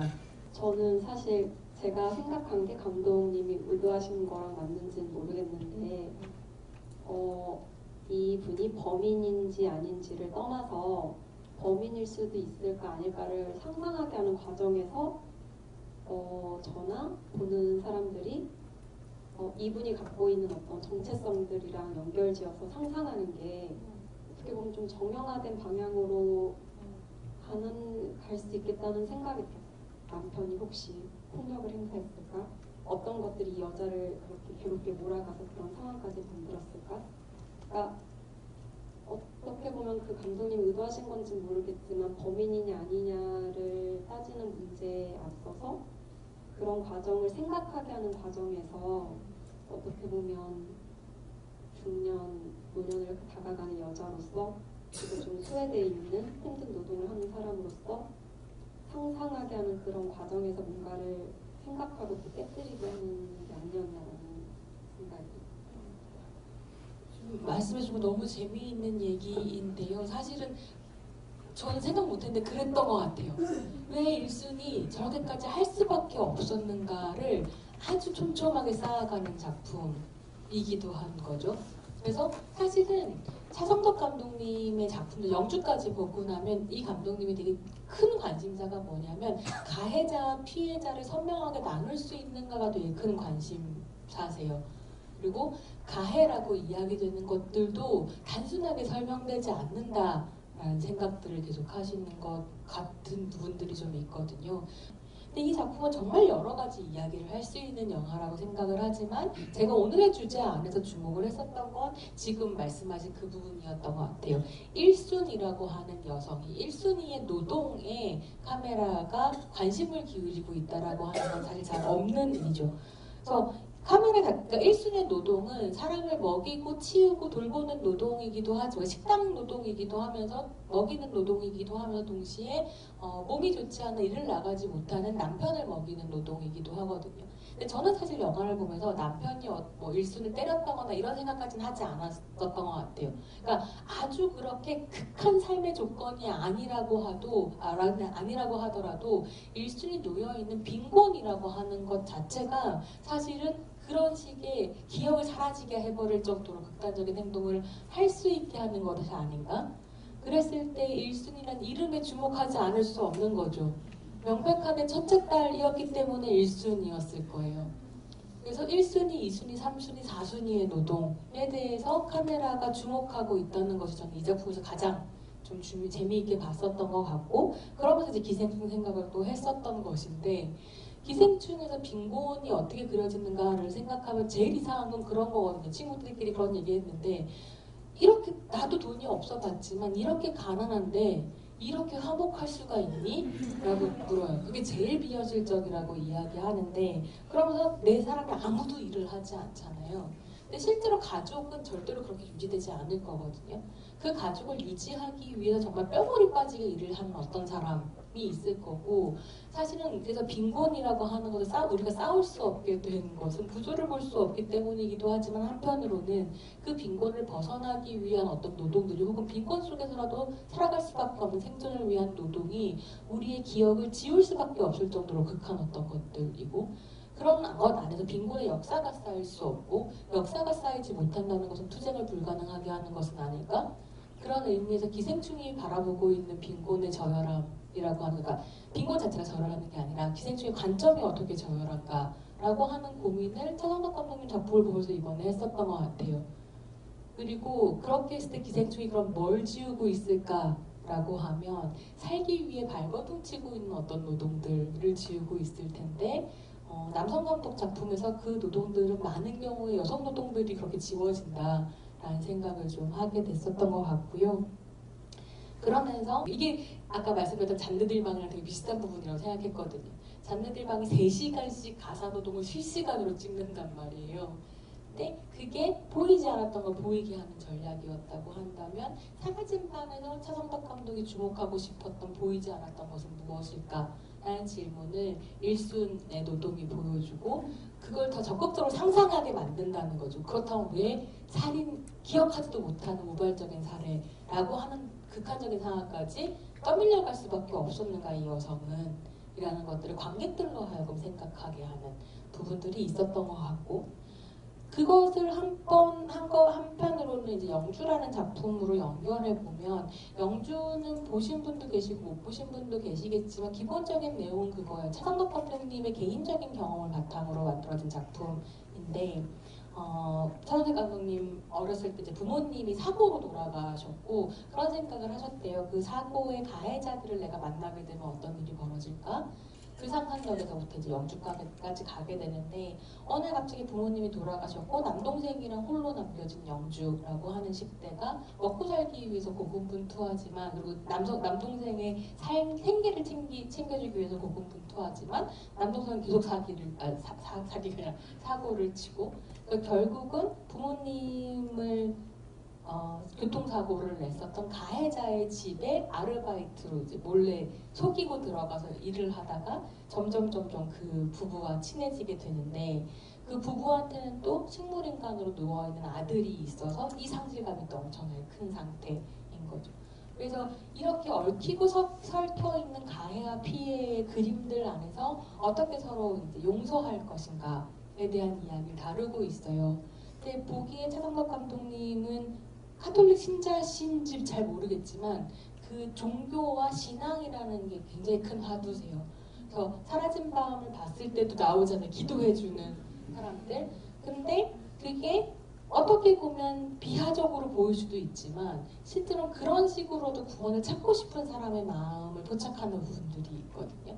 그러니까 단순히 종교를 비하하는 방식이 아니라는 것이 앞으로 이제 차성덕 감독의 작품들에서 찾아볼 수 있을까 이 힌트들을 그런 생각을 좀 하게 하는데 근데 중요한 건 뭐냐면 차성덕 감독이 이 작품들 속에서 담아내는 그 돌봄노동이라고 하는 것과 용서라고 하는 문제가 내가 여자로 태어나서 자궁이 있기 때문에 모성이 충만하고 그러니까 돌봄이 내 본능이고 용서는 나의 여성적 퀄리티야 라는 방식으로 접근하지 않는다는 거예요. 경험과 역사 속에서 돌보는 법을 배우고 돌보기 위해 고군분투하고 그 경험된 안에서 용서하는 마음을 가지게 된다는 이야기를 쭉 하려고 노력하시거든요. 특히 영주 같은 작품에서 그런 지점들이 좀 재미있는 부분들이 있다는 거죠. 그 돌봄과 용서라고 하는 것을 여성의 자질로 바꿔내는 것이 아니라 인간의 자질로 이야기하는데 그랬을 때 그 노동을 할 수밖에 없게 놓여있는 여성들이 여성이라는 위치성 때문에 어떻게 그것을 학습하게 되는가에 대한 이야기를 하고 있다는 점에서 좀 재미있다는 생각을 했었던 것 같아요. 그렇게 생각하면 밀양의 이창동 감독이라는 남자 작가 감독이 밀양에서 용서를 다루는 방식하고 또 꽤 다르지 않은가. 셀프 용서해버린 남자가 등장해서 전도를 되게 괴롭게 하는 이야기거든요. 그렇게 얘기해버리면 영화가 너무 아니 영화 되게 좋은 작품이에요. 엄청나게 네, 그래서 이제 그때 한번 비교해 보시면서 다른 상상력을 좀 볼 수도 있겠다라는 생각을 하게 되는 부분들이 있죠. 잠깐 뭐 정주리 감독 얘기를 살짝 하고 영화도 안 봤으니까 쉽게 얘기하고 넘어가자면 그냥 이 영화들에서 그거 보고 싶었던 것 같아요. 주변으로 뭘까 여자이기 때문에 여자와 손잡는 게 아니라 여자이기 때문에 경험하게 되는 주변성 자기가 놓여있는 그 주변적인 위치 때문에 다른 주변적인 위치에 놓여있는 사람하고 손잡는 이야기를 하는 것이 10일과 도희야라는 작품이라고 저는 생각하거든요. 그래서 여자들은 왜 손을 잡는가라고 하면 우리가 똑같은 성기를 가지고 있기 때문에 손잡는 것이 아니라 이 사회가 우리로 하여금 그렇게 낙인 찍어서 주변으로 내몰랐기 때문에 그 경험의 공유 안에서 손을 잡게 되는 이런 식의 이야기들을 도이아에서 좀 볼 수 있었다라는 생각이 들었고 거기에 더불어서 도이아가 정말로 좋았던 것 중에 하나 제가 PPT에 넣었다가 뺐는데 소녀는 언제 무는가? 라는 질문이었거든요. 도이아를 보시면 계속 가정폭력에 시달리던 도희라고 하는 10대가 안 된, 10살이 안 된 소녀가 거짓말을 꾸며내서 아빠를 잡아가두는 에피소드가 나오게 되는데 그걸 봤을 때에 이 사회가 상상하는 순수한 소녀성이라고 하는 건 완전히 무관한 생존을 위해 사고할 수 있고 행동할 수 있는 어린 여자의 이미지 같은 것들이 나오거든요. 그래서 우리는 물 수 있다라고 하는 이야기를 하는데 근데 언제 어떻게 무는가 그리고 그것이 어떻게 연대의 조건이 될 수 있는가라는 아주 위험하면서도 급진적인 이야기를 하는 부분들이 있는 거죠. 근데 그것과 더불어서 도이아를 이야기할 때 함께 말씀드리고 싶은 건 뭐였냐면 이런 거였어요. 테라노트 루레테스가 이제 이야기를 하게 되는데 사실 도이아는 베두나가 레즈비언 캐릭터예요. 그래서 이제 서울에서 레즈비언이었고 여자친구가 있다는 게 소문이 나면서 전출당해가지고 이제 시골에 와 있는 상황이고 그런 레즈비언 베두나라고 하는 설정 때문에 그리고 도희가 굉장히 이제 도발적으로 베두나를 뭐라 그래요 그런 거? 소유하기 위해, 독점하기 위해서 질주하는 지점들이 있거든요. 그래서 이 성인과 성인이 되지 않은 여자아이 사이의 관계가 단순히 연대로 설명되지 않는 아주 미묘한 지점들이 있어요. 굉장한 섹슈얼 텐션이 흐르고 이걸 도대체 어떻게 해석할 수 있을 것인가를 좀 고민하게 하고 그러면서 카메라가 당연히 도희의 신체라고 하는 것을 성애하는 방도 담아내는 지점들이 없지 않아요. 그랬을 때 여성 신체를 성애하면 그건 페미니즘 영화가 아니다라고 얘기했을 때 과연 이 작품은 페미니즘 영화가 아닐까를 저는 질문해 볼 수 있다라는 생각이 들고 그랬을 때 이제 3기로 넘어갔을 때 신내 페미니스트들이 했던 이야기는 무엇 2기까지는 사실 뭐라고 얘기했냐면 페미니즘 영화 언어라고 하는 것 여성 영화 언어라고 하는 것은 부정의 형태로 존재해야 된다라고 얘기했어요. 말하자면 이 세계가 만들어놓은 쾌락을 부정하는 방식, 언어를 부정하는 방식, 있는 것이 아니라고 이야기하는 방식. 그래서 부정의 형태로 있어야 된다는 식의 이제 이야기들이 있었지만 실은 그 이후에 페미니스트는 무슨 고민을 했냐면 무엇에 대한 부정의 형태라기보다는 사실은 어떻게 이야기되지 않았던 쾌락들을 이야기할 수 있고 다뤄지지 않았던 사회적 주체들을 다룰 수 있는가라고 하는 재현의 조건을 만들어가는 방식으로 이야기를 해야 된다라는 주장들을 하게 되거든요. 그러면 이게 반드시 꼭 레즈비안 섹슈얼리티를 그리고 있기 때문에 전복적이고 아니면 그렇기 때문에 여성 영화다라고 이야기하려는 것이 아니라 어떤 식의 여성 신체의 성애화나 대상화라고 하는 것은 한편으로는 그 성애화 대상화에 대해서 사유하게 하는 어떤 지점들이 있고 동시에 쾌락을 재현하는 집안을 만들어간다는 점에서 되게 중요한데 그때 사실 여전히 페미니즘 영화가 되기 위해서는 그 쾌락의 척도가 남성은 아니어야 한다라는 거죠. 되게 어려운 이야기이기는 한데요. 설득이 됐는지 잘 모르겠지만 그래서 그런 생각을 하게 되는 것 같아요. 아까 이제 보여드렸던 그 여성 영화 스펙트럼 안에서 뭐는 아니어야 되고 뭐는 아니어야 되고 뭐는 아니어야 되고가 저한테 떠올리게 했던 건 또 시네페미니즘 2기의 어떤 함정 같은 거기도 한 거죠. 그러니까 이거 안 되고 저거 안 되고 저거 안 되고 저거 안 돼서 우리가 즐길 수 있는 최소치를 남길 것인가. 그래서 제작자이자 관객이자 향유층으로서 우리의 운신의 폭을 가장 줄이는 방식으로 비평을 할 것인가 아니면 이것도 가능하고 저것도 가능하고 혹은 더 많은 말을 할 수 있는 어떤 것 이런 방식으로 확장해 가면서 제작자이자 담론을 만드는 사람이면서 비평가로서의 운신을 확장해 갈 수 있고 이게 결과적으로는 어떻게 보면 여성에 대한 상상력의 확장으로 이어질 수 있지 않을까? 라는 이야기를 도이아 같은 약간 위험한 영화를 가지고 해볼 수 있지 않을까? 라는 질문을 던져볼 수 있겠다라는 생각을 했었던 것 같고요.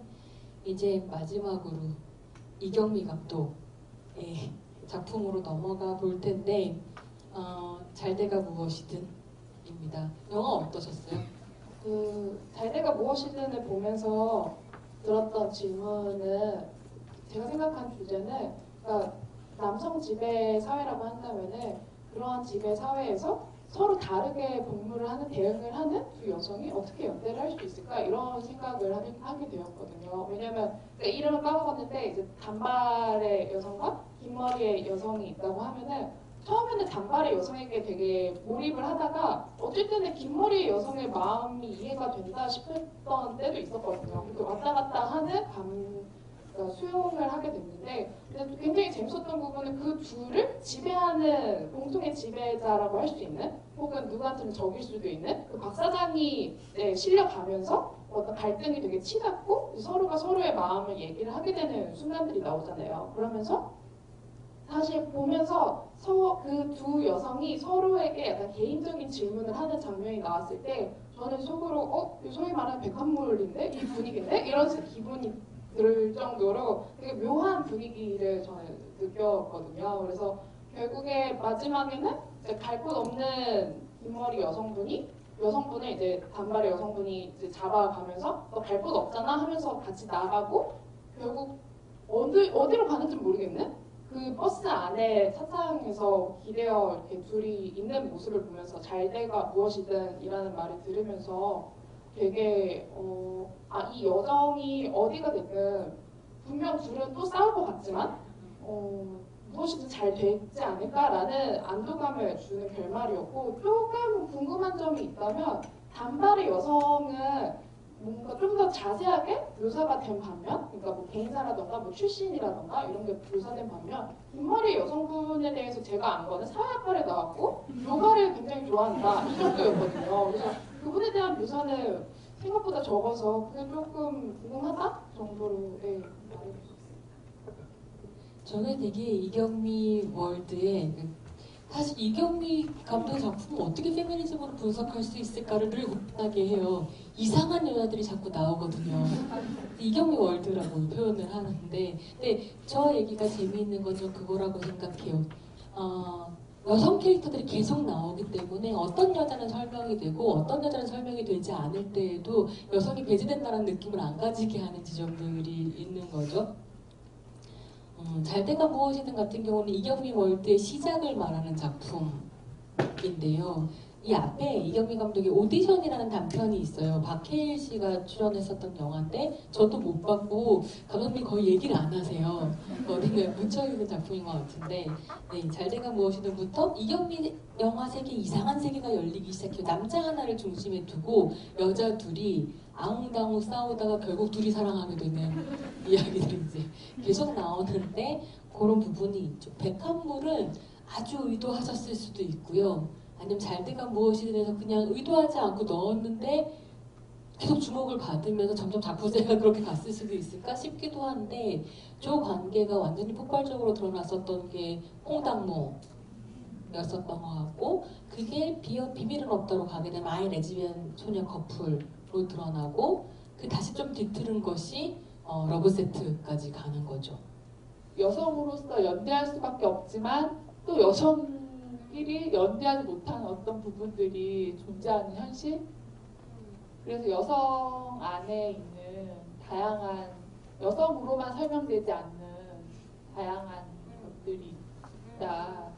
그 생각은 저도 못했었던 것 같아요. 그러니까 여성 내부의 차이를 보여준다 이런 생각은 사실 못했던 것 같긴 한데 왜냐하면 저는 한편으로 그런 질문을 가지고 있기는 한데요. 그러니까 정준희 감독의 작품에서 여성 둘이 손을 잡는 건 연대라고 해서 가능하다는 느낌이 오는데 이상하게 이경미 월드에서 여자들이 손을 잡는 것을 연대라고 해석할 수 있을까에 대한 의심이 계속 있어요. 연대를 믿는 사람도 아닐 것 같다라는 느낌이 들잖아요. 영화를 보고 있으면. 그래서 사실은 제가 다른 작품들은 제가 찍은 질문들을 놓은 반면에 이경미 감독의 작품에는 이경미 월드라고 쓴 이유는 뭐냐면 그게 핵심이라고 생각했기 때문이에요. 무슨 말이냐면 여성 감독이고 자기의 작품 세계를 하나 꾸려놓은 사람인데 실제로 잘 들여다보면 이게 되게 재미있는 게 이경미라는 사람은 여자를 보편인간으로 상상하는 것에 아무런 무리를 느끼지 못하는 사람이에요.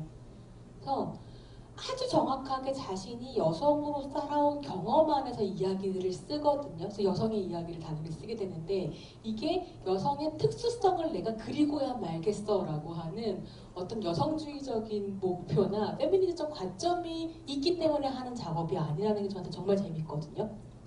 그래서 여성들만 주인공으로 나오고 여성의 세계가 펼쳐져서 이경미 월드라고 말할 수 있을 정도가 됐지만 늘 그런 의심이 드는 거죠.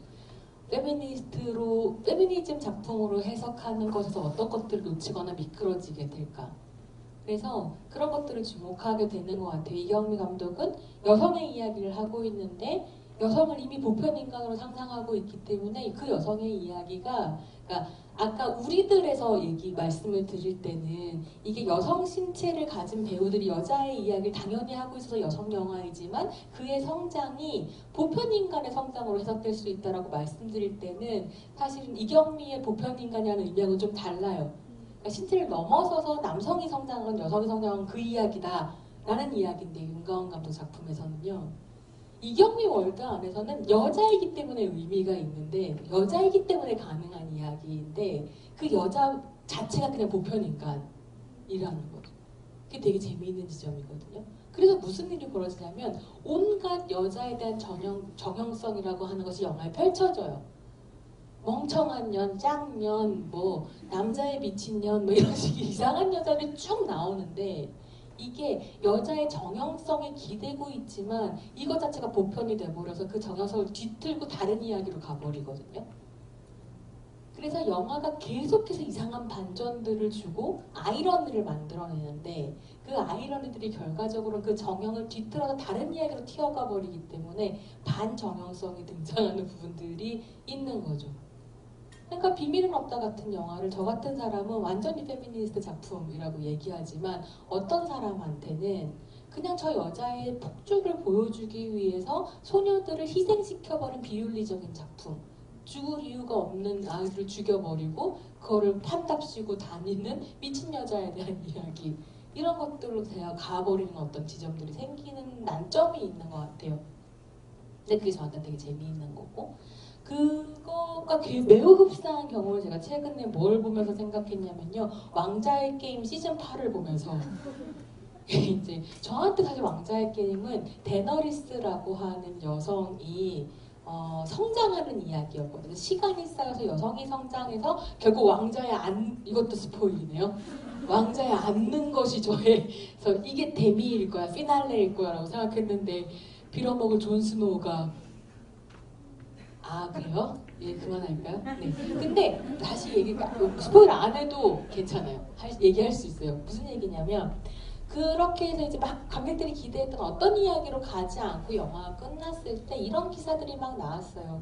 왕자의 게임 안에서 남자 배우와 여자 배우의 대사 양을 비교해봤더니 남자가 월등히 많다. 그리고 또 어떤 이야기들이 있었냐면 그러니까 그런 이야기들 안에 결과적으로는 어떤 남자를 결국에 왕자에 앉히기 위해서 여성 캐릭터는 소모된 거 아니냐 이런 식의 이제 이야기들이 있었거든요. 근데 실제로 봤을 때 저한테 왕자의 게임, 그래서 여성 혐오적이라고 비판도 되게 많이 받았었고, 근데 저한테 왕자의 게임이라고 하는 것은 보편인간인 여성과 보편인간인 남성과 보편인간인 제3, 제4의 성들, 그리고 굉장히 다양한 신체적인 조건들을 가진 보편인간들이 보편대로 싸우다가 결말을 맞이한 어떤 것이기 때문에 데너리스가 왕이 되느냐 아니냐는 이 작품이 여성주의적으로 해석될 수 있느냐 아니냐와 전혀 무관한 상황이 된다는 느낌이었던 거죠. 여성이 그냥 사람 중에 하나로 재현될 수 있다면 사실은 여자가 긍정적으로 그려지기만을 바랄 필요는 없다. 여자는 악녀가 될 수도 있고 천사가 될 수도 있고라는 말에서 이미 이거 너무 전형적이네요. 우린 늘 언제나 천사 아니면 악녀였어. 그러니까 이경미 월드에서처럼 뭐가 돼도 상관없는 세계를 여는 것이 더 흥미로운 일 아닌가라는 생각을 좀 하게 되는 부분들이 있죠. 거기에 이제 최근에 제가 여기가 떴네요. 봤었던 이경미 감독의 작품 중에 제일 재미있었던 것 중에 하나가 아랫집이라는 단편이에요. 그래서 무슨 방송국에서 만든 프로젝트에서 나온 단편인데 이영애 씨가 주인공이었고, 네. 저 영화를 언급을 하고 싶은 건 이런 거였어요. 정고은 감독의 작품에서 그런 부분이 있었던 거죠. 담배라고 하는 것에서 의미를 빼서 그냥 기호품으로 만들어버리는 것이 매우 페미니즘적인 영화 실천이었다고 저한테 보일 때에, 예컨대 이경미 감독의 작품 같은 경우에서 저 아랫집이라는 영화에서는 담배가 여성이 가지고 있는 죄책감에 대한 은유로 등장하거든요. 강박과 죄책감에 대한 은유로 등장하거든요. 이 장면을 보여드리고 싶은 건, 그러니까 사실은 담배가 어떤 의미냐라고 하는 거, 이게 그래서 여성주의적이냐 아니냐, 아니면 우리가 긍정할 수 있느냐 지지할 수 있느냐라고 하는 것은 담배 그 자체의 퀄리티에 전혀 들어있지 않다는 거죠. 담배는 무엇이든지 될 수 있는데 이것이 사실 놓여있는 맥락에 따라서 완전히 다른 의미들을 가질 수 있고, 담배 피는 여자가 등장하느냐 아니냐로 옳다 그르다를 따질 수 있는 것이 아니라 그 담배 피는 여자의 의미라는 게 무엇인가에 따라서 비평은 얼마든지 달라질 수 있다는 게 핵심인 것 같아요. 그러니까 결과적으로 이런 여성이 그려지는 것이야말로 여성 영화다라고 얘기할 수 있는 건 아닌 거죠. 근데 그럼에도 불구하고 이런 여성들이 많이 나왔으면 좋겠다라고 이야기하는 건 사실 어떤 때의 의미를 가지게 되는 거냐면, 기존에 놓여있는 이 맥락 안에서 이것과 다른 역사를 쓸 수 있을 때에 어떤 이미지는 긍정할 수 있고 어떤 이미지는 그렇지 않다라는 고민을 좀 하게 되는 것 같아요. 제가 오늘 시간이 없어서 기생충욕을 한마디도 못하고 되게 아쉬운데, 그러니까 왜 사실은 봉준호 감독의 작품들과 이 작품들을 좀 비교해서 얘기해보고 싶었냐면 이런 건 것 같거든요. 결과적으로 지금 이경미, 차성덕, 전고은 그리고 윤가은 이런 감독들의 작품들에서 제가 어떤 여성주의적 퀄리티라고 뽑아낸 것은 그것이 정해져 있는 어떤 훌륭하고 좋은 이미지를 그렸기 때문이 아니라 이때까지 한국 영화가 만들어 놓은 어떤 의미망과 맥락 안에서 이것들을 배반하는 영화들이 나왔을 때, 배반하는 이미지가 나왔을 때 이것이야말로 여성적인 것으로 이야기될 수 있지 않겠느냐는 질문이거든요. 그러니까 사실 정답이 있는 것이 아니라 맥락을 쌓아온 것 안에서 새로운 걸 벼려낼 수 있다는 게 실은 드리고 싶은 이야기의 핵심이었었던 것 같아요. 그래서 제가 이제 1시간 반 동안 말씀을 드렸지만 유일하게 드릴 수 있는 얘기는 이 정도였던 것 같아요. 어떤 감독이 만든 어떤 영화는 확연하게 여자가 아니라면 만들지 못했을 것처럼 다가온다는 거예요. 근데 그건 그 영화가 반드시 그렇다고 여자가 만들었다는 보장도 없는 거죠. 어떤 남성 감독 혹은 제3, 제4의 감독이 영화를 만들었는데 그 영화가 나한테 여자가 아니라면 만들지 못했을 것처럼 다가오는 경우들이 있다는 거예요. 그래서 그런 식의 차이를 발견해낼 수 있는 것이 사실 여성 영화로서 의미가 있는 것이 아닌가, 감독의 성별의 문제가 아니라 라는 고민을 했고, 근데 이게 되게 교착적인 것은 무엇이냐면 실제로 한국 같은 사회에서 여성으로 살지 않았으면 그러긴 굉장히 힘들다는 거죠. 아주 뛰어난 여성 협업자가 붙어있지 않은 경우에. 그래서 제가 요즘에 박찬욱 감독 영화를 되게 좋아하는데 그때의 정석영 작가님의 존재를 계속 보게 되는 거죠. 금자씨 때부터 정석영 작가님을 같이 작업을 하셨다라고 하는데 어떻게 여성 재현이 달라지는 걸 보면 아주 드라마틱하거든요. 그래서 그런 것들 재미있다라는 생각을 좀 하고, 그랬을 때 비평이 할 일은 그렇게 확연히 다른 작품이 그냥 달라, 여자가 만드니까 달랐어가 아니라 사실은 어떻게 다른가를 비평적으로 이야기를 하는 게 훨씬 중요하지 않은가. 그래서 그럴 수 있을 것 같아요. 오늘 저한테 되게 페미니즘적으로 보였던 어떤 부분들에 대해서 말씀을 드렸지만 사실 앉아 계시는 분들이 다 동의하지 않을 수 있고 어떤 사람들 심지어 되게 폭력적으로 보였을 수도 있겠다고 생각했어요.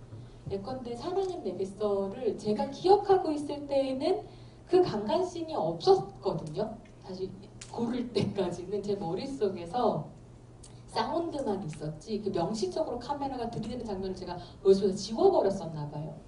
혹은 2008년과 2010년대 어느 중간 즈음에 이 작품을 봤을 때 그 장면이 저한테는 너무 이미 익숙해서 폭력적으로 안 느껴졌거나, 근데 2019년 6월에 다시 보는 그 장면은 저한테는 좀 힘들더라고요. 그러면 그런 고민을 했었던 것 같아요. 어떤 여성주의적인 작품을 만든 사람이 늘 이후에도 여성주의적인 작품을 만들 거란 보장 당연히 없고, 한 작품 안에서도 모든 장면이 다 여성주의적이지 않을 수 있고, 어떤 평론가에게 여성주의적이지 않은 것처럼 보이는 장면도 누군가한테 반드시 필요한 장면으로 보일 수 있고, 사실 감독은 무슨 장면이든지 찍을 수 있다 라는 생각을 좀 했었던 거죠. 정거운 감독한테 분명히 그 장면을 넣은 이유가 있었을 거고요.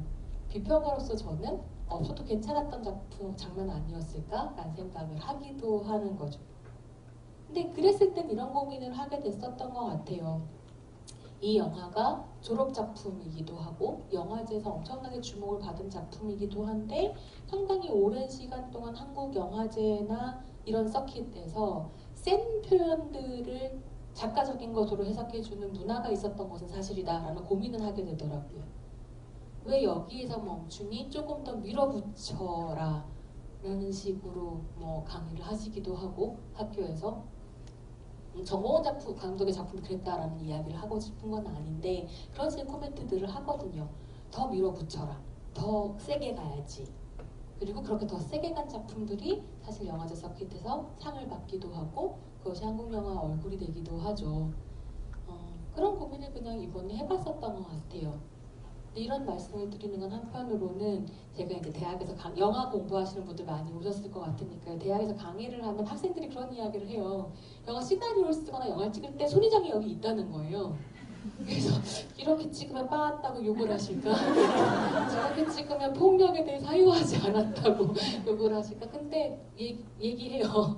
비평가의 역할과 창작자의 역할은 사실 저는 좀 다르다라고 생각하고 서로가 서로 존중할 수 있다면 너는 찍어라. 욕은 내가 알아서 할 거야.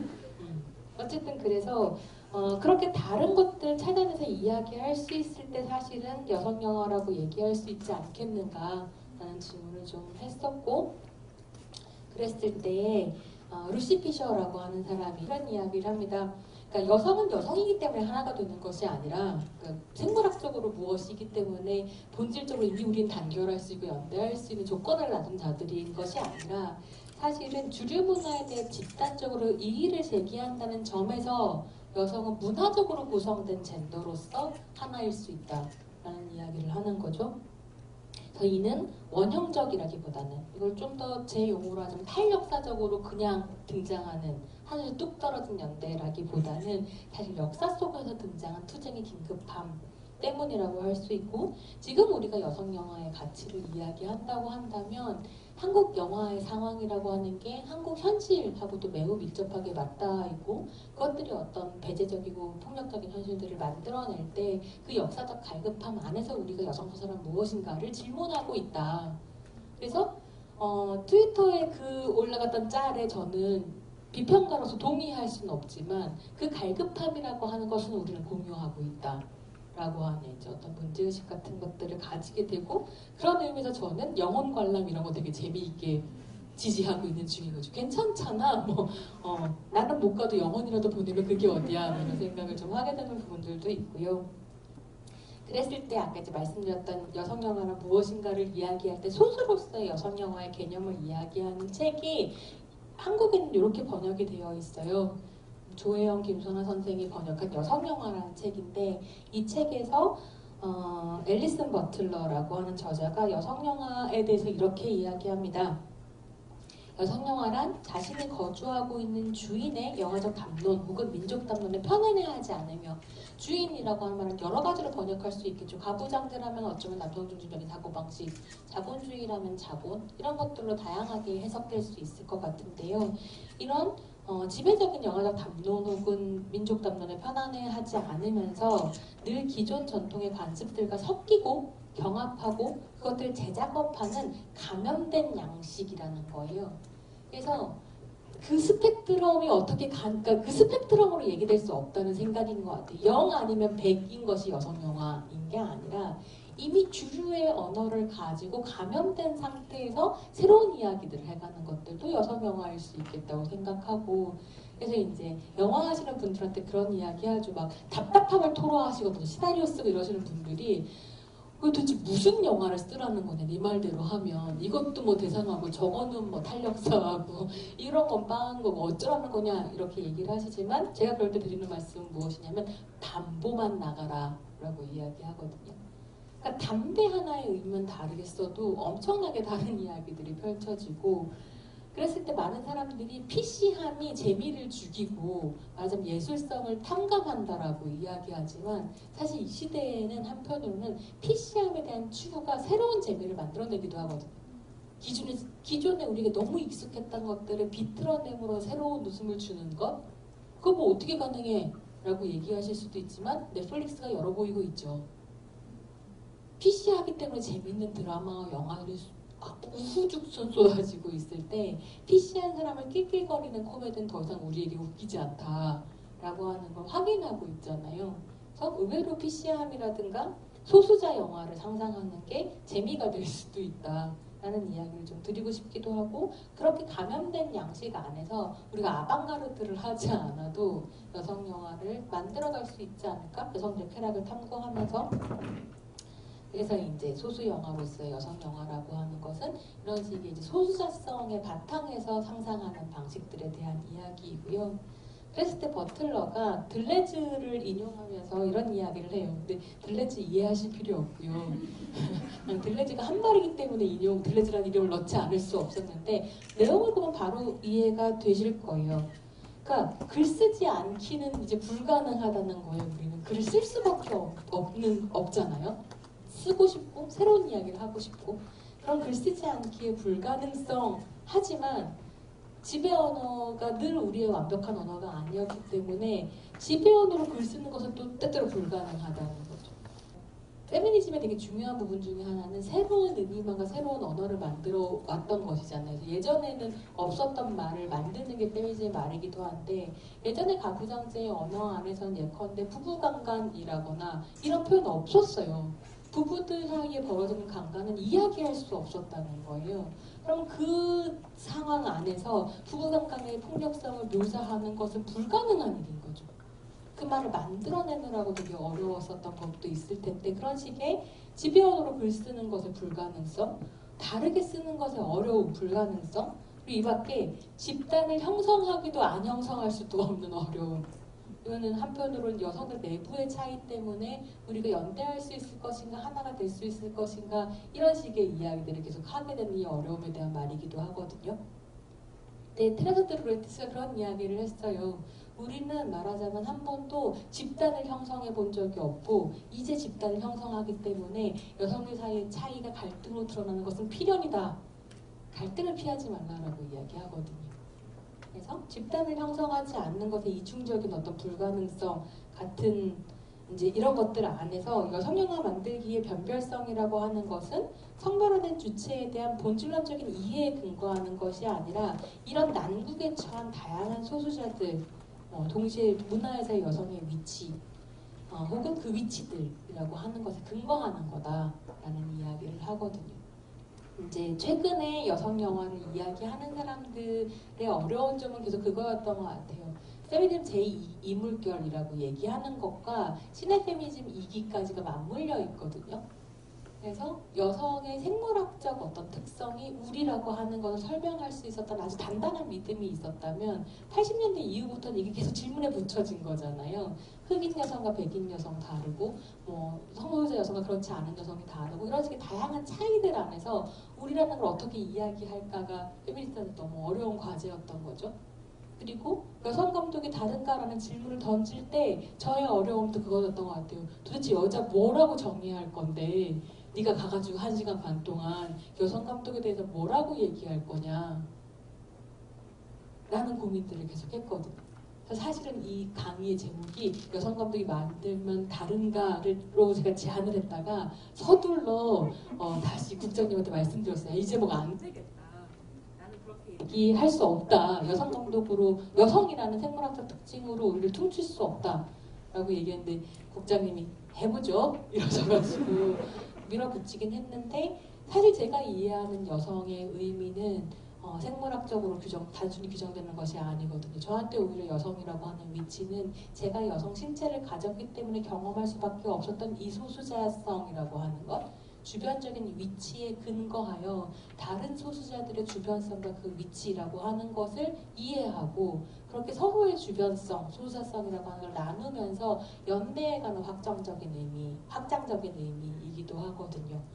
그랬을 때에 여성 영화가 그냥 여성 감독이 만든 여성에 대한 이야기라고 하는 문화적인 규정이 아니라, 만약에 정치적인 기획으로 이야기된다면, 즉 이 사회를 조금이라도 바꾸어 나가려고 하는 어떤 문화적 실천으로서의 여성 영화를 이야기해야 한다라고 한다면, 사실 저는 여성이라는 의미는 좀 더 확장적으로 이해될 필요가 있다라는 생각입니다. 근데 그렇게 생각했을 때에도 아주 흥미로운 지점은 이거였었던 것 같아요. 이런 고민 안에서 작품을 봐도 여전히 여성으로 명백하게 식별되는 감독들의 작품이 저한테는 여성 영화로 보이고, 그리고 그것은 지금까지 만들어졌었던 만들어져 있었고 우리에게 익숙하고 돈이 되어서던 어떤 제한 체계를 뛰어넘고 이것을 배반하고 위반할 때 만들어내는 쾌감들이 있고 그 쾌감이 나를 즐겁게 할 때, 나를 다른 사유를 하도록 할 때 그것이야말로 여성 영화라고 얘기할 수 있구나라는 생각을 하게 한다. 라는 이야기를 드리고 싶었습니다. 네, 그래서 오늘 제가 드리고 싶었던 얘기는 여기까지였고요. 사실 정답을 드린다기보다 언제나 저는 그런 생각하는데 비평가의 임무는 되게 여러 가지가 있는데 제일 중요한 임무는 좋은 질문을 던지는 것이라고 생각합니다. 그리고 제가 오늘 관객분들께 좋은 질문을 던졌으면 좋겠고 그것으로 비평가의 임무를 다했으면 좋겠다라는 바람을 가지면서 자리를 마무리하겠습니다. 감사합니다.